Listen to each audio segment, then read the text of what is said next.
warahmatullahi wabarakatuh. Selamat pagi Ibu dan teman-teman semua. Sebelumnya saya mengucapkan terima kasih kepada Ibu Nora Besti Dwi Putri MPD Kons yang telah memberi kesempatan kepada kelompok kami, yaitu kelompok 4, untuk mempresentasikan hasil video pembelajaran kami. Dan terima kasih juga kepada teman-teman sekalian yang telah berkesempatan hadir pada hari ini untuk ikut melaksanakan diskusi kita pada mata kuliah layanan BK, TK, SD, SMP, dan SMA. Sebelumnya perkenalkan, nama saya Nurul Hidayah. Di sini saya sebagai moderator dan pemateri 1-2. Dan di sini saya ditemani oleh rekan saya yaitu Indah Kurniasari sebagai pemateri 3 dan 4. Baiklah, untuk mempersingkat waktu, langsung saja kita saksikan video pembelajaran dari kelompok kami. Baiklah, di sini saya akan memaparkan materi tentang metode pengumpulan data untuk kebutuhan asesmen. Metode pengumpulan data untuk kebutuhan asesmen atau need assessment dapat dilakukan melalui beberapa pendekatan. Adapun beberapa metode pendekatan yang dapat dilakukan antara lain, yang pertama, kita bisa melakukan survei dengan melakukan kuesioner, yaitu dapat dilakukan secara offline atau online. Yang kedua, ada skala Likert untuk mengukur tingkat kepuasan atau kebutuhan. Metode yang kedua ada wawancara dalam, yaitu menggali informasi lebih dalam dari individu tertentu. Lalu wawancara terstruktur menggunakan pertanyaan yang lebih ditentukan sebelumnya. Yang ketiga ada fokus grup, yang dimana diskusi kelompok berfokus untuk mendapatkan pandangan dan pengalaman dari sekelompok orang. Yang keempat ada observasi, yaitu mengamati perilaku atau situasi di lapangan untuk mendapatkan data yang lebih nyata. Yang kelima, data sekunder, yaitu menggunakan informasi yang sudah ada seperti laporan statistik atau penelitian sebelumnya. Yang keenam, ada studi kasus, yaitu analisis mendalam terhadap kasus tertentu untuk memahami kebutuhan yang lebih spesifik. Dan yang ketujuh, ada analisis SWOT, yaitu untuk mengidentifikasi kekuatan, kelemahan, peluang, dan ancaman yang terkait dengan kebutuhan yang akan dievaluasi. Yang kedelapan, ada partisipasi masyarakat, yaitu mengajak masyarakat untuk terlibat dalam proses pengumpulan data agar mendapatkan perspektif yang lebih luas. Adapun contoh dari penggunaannya itu misalnya dalam konteks pendidikan, survei dan wawancara dapat digunakan untuk mengidentifikasi kebutuhan siswa, sementara observasi dapat membantu memahami dinamika kelas. Selanjutnya yaitu materi analisis data need assessment untuk mengidentifikasi kebutuhan peserta didik. Analisis data untuk mengidentifikasi kebutuhan peserta didik dalam proses need assessment melibatkan beberapa langkah sistematis. Adapun langkah-langkah yang dapat dilakukan, yang pertama, melakukan pengumpulan data, yaitu survei. Kumpulkan data melalui kuesioner yang berisi pertanyaan tentang pengalaman belajar, minat, dan tantangan yang dihadapi oleh peserta didik. Lalu, lakukan wawancara. Lakukan wawancara mendalam dengan siswa, guru, dan orang tua untuk mendapatkan perspektif yang lebih luas. Setelah itu, lakukan observasi. Amati interaksi siswa di kelas dan lingkungan belajar untuk memahami dinamika sosial dan akademik. Yang kedua ada pengolahan data, yaitu kategorisasi. Kelompokkan data berdasarkan tema atau kategori yang muncul seperti kebutuhan akademik, sosial, dan emosional. Lalu ada statistik deskriptif. Gunakan statistik deskriptif untuk menganalisis data survei seperti frekuensi dan persentase. Yang ketiga ada analisis kualitatif. Analisis isi. Tinjau respon wawancara dan catatan observasi untuk mengidentifikasi pola dan tema yang berulang. Lalu, pemetaan tema.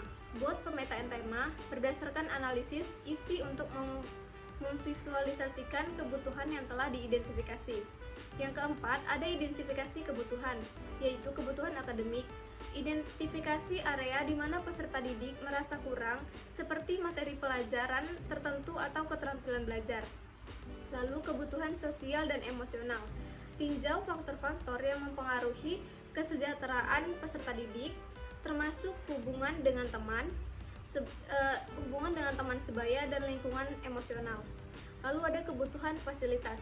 Evaluasi apakah infrastruktur dan sumber daya sekolah mendukung kebutuhan belajar peserta didik. 5. Prioritas kebutuhan, yaitu peringkat kebutuhan. Berdasarkan analisis, tetapkan prioritas kebutuhan yang paling mendesak untuk ditangani. Ini dapat dilakukan dengan melibatkan stakeholder seperti guru dan orang tua. Yang keenam, ada evaluasi dan tindak lanjut, yaitu Monitoring, lakukan pemantauan berkelanjutan untuk mengevaluasi efektivitas tindakan yang diambil. Lalu umpan balik, kumpulkan umpan balik dari peserta didik dan stakeholder lainnya untuk menilai apakah kebutuhan mereka telah terpenuhi dan apa yang perlu diperbaiki. Melalui analisis data yang sistematis ini, sekolah dapat lebih memahami dan memenuhi kebutuhan peserta didik dengan lebih efektif, sehingga mendukung perkembangan akademik dan sosial mereka. Baik, selanjutnya saya akan melanjutkan materi yang ketiga, yaitu rancangan program pelayanan BK pada peserta didik prasekolah, TK, dan SD. Rancangan program pelayanan bimbingan dan konseling untuk peserta didik prasekolah, TK, dan SD harus berfokus pada tugas perkembangan anak. Berikut adalah langkah-langkah dalam penyusunannya. Pertama, identifikasi kebutuhan. Lakukan asesmen kebutuhan berdasarkan tahap perkembangan anak. Kedua, perkembangan program. Rancang program yang mencakup layanan dasar, layanan responsif, dan rancangan individual. Ketiga, pelaksanaan. Implementasi program di ruang kelas dan luar kelas melibatkan semua pemangku kepentingan. 4. Evaluasi. Lakukan evaluasi berkala untuk menilai efektivitas program dan melakukan penyesuaian yang diperlukan. Program ini bertujuan untuk memfasilitasi perkembangan sosial, emosi, dan akademik untuk anak secara optimal. Baik, materi selanjutnya yaitu instrumen evaluasi program layanan dan tindak lanjut. Instrumen evaluasi adalah alat atau metode yang digunakan untuk mengukur keberhasilan atau kegagalan suatu program. Dalam konteks program layanan, instrumen ini sangat penting untuk mengetahui sejauh mana program tersebut mencapai tujuan yang telah ditetapkan serta untuk mengidentifikasi area yang perlu diperbaiki. Tujuan evaluasi program: menguji efektivitas program. Apakah program telah mencapai tujuan yang ditetapkan? Mengidentifikasi kekuatan dan kelemahan program. Aspek apa yang berjalan dengan baik dan apa yang perlu ditingkatkan lagi. Selanjutnya, memperoleh umpan balik. Mendapatkan masukan dari peserta program untuk memperbaiki di masa depan. Selanjutnya, akuntabilitas. Menunjukkan bahwa program telah dilaksanakan dengan baik dan bertanggung jawab. Selanjutnya, pengambilan keputusan. Memberikan dasar yang kuat untuk mengambil keputusan tentang kelanjutan, modifikasi, atau penghematan program. Kedua, jenis-jenis instrumen evaluasi. Instrumen evaluasi dapat berupa: pertama, kuesioner. Pertanyaan tertulis yang diberikan kepada peserta program untuk mengumpulkan data tentang keputusan, persepsi, dan perubahan perilaku mereka. Kedua, wawancara. Percakapan langsung dengan peserta program untuk menggali informasi yang lebih mendalam. Selanjutnya, observasi.